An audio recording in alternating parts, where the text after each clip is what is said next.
Vegetation around a dwelling. Hey, you know, it's nice, softens the dwelling, makes everything look wonderful, but sometimes it can cause some problems.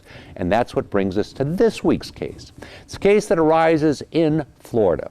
And there, unfortunately, it was a situation where a man died in a motor vehicle accident when he was approaching an intersection and a dump truck was coming along. The driver of the dump truck later said that he couldn't see the guy who was coming up on the intersection because of all the vegetation that was growing up on the adjoining property.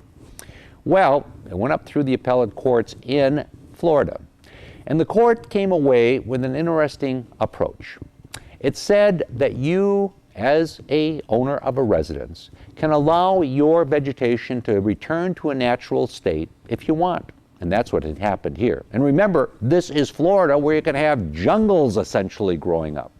And the court said you can let that vegetation grow however you want it to grow, as long as it's growing naturally, as long as it does not encroach upon a right-of-way.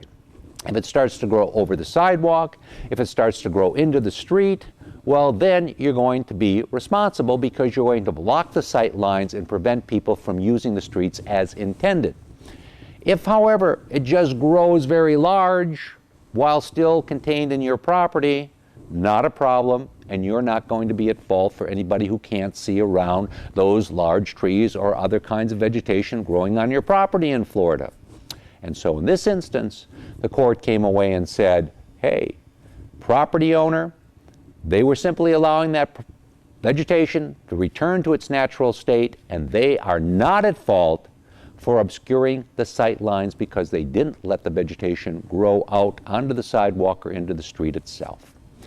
Okay, you know, we bring you a case every week so that every week you can get another view of how the law works. I'm David Allen.